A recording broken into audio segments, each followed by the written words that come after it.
بسم اللہ الرحمن الرحیم۔ السلام علیکم۔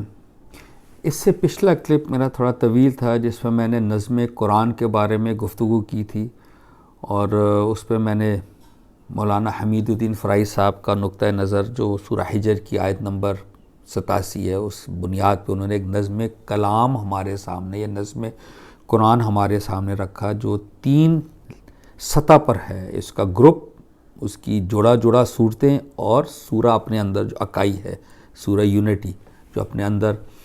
اس ضمن میں آپ کے سامنے جو قرآن کی سب سے چھوٹی سورہ ہے، سورہ کوثر، وہ رکھنا چاہتا ہوں۔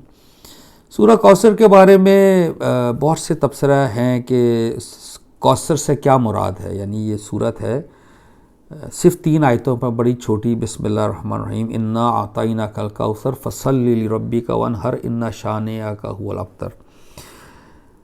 اب دیکھیں اس کا ترجمہ دیکھیں، اور بہت سے لوگوں نے، میں کہتا ہوں آلموسٹ سب لوگوں نے کوثر کا ترجمہ کوثری کیا ہے۔ یعنی اس کا کوئی مطلب ہونا چاہیے نا، بے شک ہم نے تم کو بخشا کوثر، تو اپنے خداوند ہی کی نماز پڑھو اور اسی کے لیے قربانی کرو، یقیناً تمہارا دشمن ہی منقطع ہونے والا ہے۔ یہ ترجمہ ہے۔ میں نے بات کی تھی نظم کلام، نظم قرآن کے ایک صورت کے اندر بھی ہم آہنگی ہے، لیکن بظاہر اس میں ہم آہنگی نظر نہیں آتی کہ آپ کی پہلی آیت ہے کہ ہم نے آپ کو کوثر عطا کی، تو آپ اپنے رب کے لیے نماز پڑھیں اور قربانی دیں۔ یہ کیا ربط ہے اس میں؟ کوثر سے مراد سب لیتے ہیں کہ جی یہ حوض کوثر ہے جو حضور علیہ السلام قیامت کے روز اپنی امت کو پانی پلائیں گے، وہ جو پیئیں گے پانی وہ ہوں گے جو سرخرو ہوں گے۔ اس سے کیا مراد ہوگا؟ پھر اگر آپ نے اس کو اس سے ملایا، جو کہ ایک حقیقت ہے، یہ بھی میں عرض کر دوں، وہ کوثر جو ہے، حوض کوثر قیامت کے دن ہے، جہاں پہ ہم یہ سمجھتے ہیں کہ ہر رسول اپنی امت کو پانی پلائیں گے۔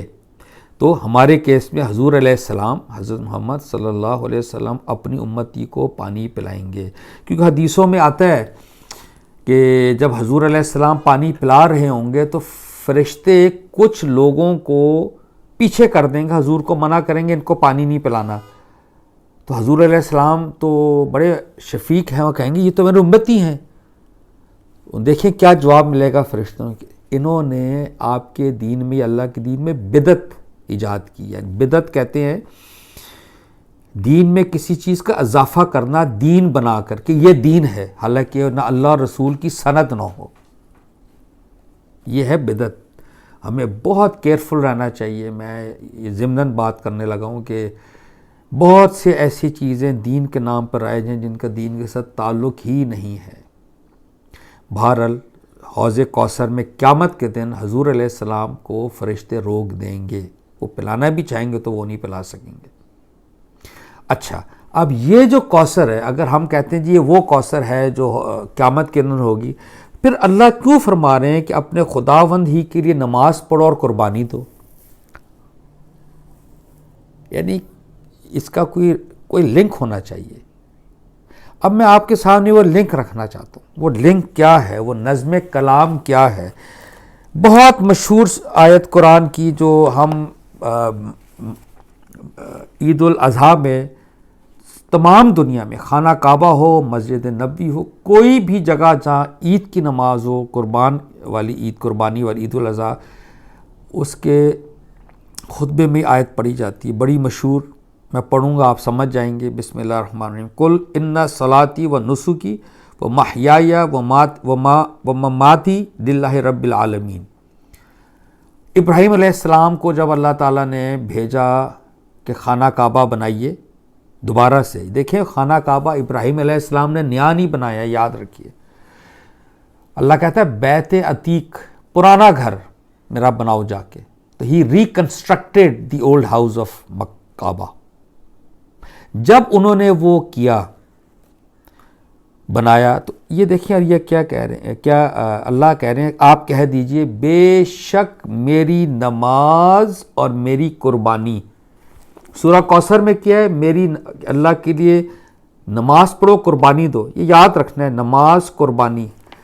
ابراہیم کو اللہ کہہ رہے ہیں آپ کہہ دیجئے میری نماز اور میری قربانی، یعنی میرا جینا اور میرا مرنا، نماز زندگی ہے، قربانی مرنا ہے، وہ اللہ کے لیے ہے۔ اب آپ نوٹ فرمائیے کہ یہ جو دو چیزیں ابراہیم علیہ السلام نے مکہ میں کیں، خانہ کعبہ میں پڑھتے تھے وہ نماز، اور قربانی کہاں کرتے تھے؟ مروہ پہ، صفا مروہ، مروہ قربان گاہ ہے دراصل۔ اب آبادی اتنی وہاں ہو گئی ہے کہ وہاں تو قربانی ہو ہی نہیں سکتی، تو قربانی آہستہ آہستہ مکہ کے کہیں باہر لے گئے جیسی جیسی وہ بڑھتے جا رہے ہیں۔ لیکن اسماعیل کی جو قربانی ہوئی تھی علیہ السلام کی، وہ مروہ تھی۔ جو خانہ کعبہ گیا ہے وہ دیکھ سکتا ہے کہ قربان گاہ بہرحال گھر کے پاس تو نہیں کریں گے، تھوڑا دور کر کے، تو اگر آپ خانہ کعبہ کھڑے ہوں تو مروہ آپ کو بالکل صحیح فاصلہ نظر آتا ہے ابراہیم علیہ السلام کے زمانے کے حساب سے، کہ اسی فاصلے پر انہوں نے قربان کی، اور وہ قربان گاہ ہوتی تھی۔ تو خانہ کعبہ در اصل وہ مرکز ہے جہاں پہ آپ نماز پڑھتے ہیں اور قربانی کرتے ہیں۔ یعنی آپ عمرہ پر جائیں، یہ اطلاع عرض ہے کہ عمرہ پر بھی قربانی کرنی پڑتی، قربانی ہوتی ہے، ہم لوگ نہیں کرتے، غلط ہے۔ صلح حدیبیہ میں جب حضور علیہ السلام جب صلح حدیبیہ ہوا تو مدینہ سے گئے تھے، عمرہ کی نیت سے گئے تھے، اور قربانی کے جانور لے کر گئے تھے۔ جب مکہ کے قریب حدیبیہ پر روک دیا گیا تھا اور ان کو کہا گیا آپ جائیے اور اگلے سال آپ آئیے، تو حضور علیہ السلام نے وہاں قربانی کی بہرحال اس معاہدے کے بعد، اور احرام سے باہر آئے۔ تو خانہ کعبہ سمبل ہی دو چیزوں کا، نماز، قربانی۔ اب آئیے سورہ کوثر پہ۔ اللہ پاک نے، دیکھیں یہ مکی صورت ہے، یہ اتنی بڑی پیشن گوئی ہے، اتنی بڑی خوشخبری ہے کہ آپ سوچ بھی نہیں سکتے کہ اس زمانے میں مکہ میں تو حضور علیہ السلام کو تنگ کیا جاتا تھا، صحابہ کرام کو مذہبی جبریت جس کو کہتے ہیں، ریلیجسلی پرسیکیوشن ہوتی تھی، ریلیجس پرسیکیوشن۔ اللہ کہہ رہا ہے کہ میں نے آپ کو خانہ کعبہ بخش دیا، حوض کوثر تو ہے ہی ہے، میں نے آپ کو خانہ کعبہ بخش دیا ہے، خیر کثیر بخش دی ہے۔ اب آپ اللہ کے لیے نماز پڑھیں اور قربانی کیجئے، اور دیکھیں اس کے آگے اور نظم کلام ہے، یقیناً تمہارا دشمن ہی منقطع رہنے والا ہے، ہونے والا ہے، ہونے والا ہے، ہوا نہیں ہے۔ یعنی جب تم مدینہ سے، اب یہ ہجرت ابھی ہوئی نہیں ہے، یہ ہجرت ہونی ہے۔ تو قریش کیا سمجھ رہے تھے کہ جب ہم رسول کو نکال دیں گے مکہ سے، تو یہ ایک جس طرح ایک درخت کی شاخ آپ کاٹ دیتے ہیں نا، درخت ہے جتنا بھی اس کی شاخ تناور ہو، جب آپ کاٹ دیں گے تو وہ سوکھ جائے گی، یعنی منقطع ہو گیا، وہ کٹ گیا، وہ سوکھ گیا۔ اللہ نے کہا کہ وہ تو قریش یہ سمجھ رہے ہیں کہ تمہیں نکال کے تم سے فارغ ہو جائیں گے۔ اللہ نے کہا نہیں، ایک تو میں نے تمہیں خیر کثیر دی، میں نے تمہیں بتا دی ہے، تم نماز پڑھو اور قربانی دو، یہی دو کام ہیں۔ جینا نماز کے ساتھ منسلک ہے، مرنا قربانی کے ساتھ، اتنی ضروری چیز ہے نماز۔ اور اللہ نے کہا کہ نہیں، یہ قریش دراصل ان کے نا یہ رہیں گے منقطع، یہ ان کا جڑ کٹنے والی، انفیکٹ یہ قرآن کی بریلینس ہے، یہ نظم کلام، یہ جو سورہ یونٹی کہتے ہیں، تینوں آیتیں بالکل ایک دوسرے سے جدا لگ رہی ہیں، حوض کوثر، نماز، قربانی، قریش وہ ہوں گے، لیکن کتنی زبردست ہم آہنگی ہے ان کے درمیان۔ یہ ہے سورہ کوثر، بے شک ہم نے تم کو بخشا کوثر، یعنی خانہ کعبہ، تو اپنے خداوند ہی کی نماز پڑھو اور اسی کے لیے قربانی کرو، یقیناً تمہارا دشمنی منقطع ہونے والا ہے۔ بے شک ایسے ہی ہوا۔ السلام علیکم، بہت شکریہ۔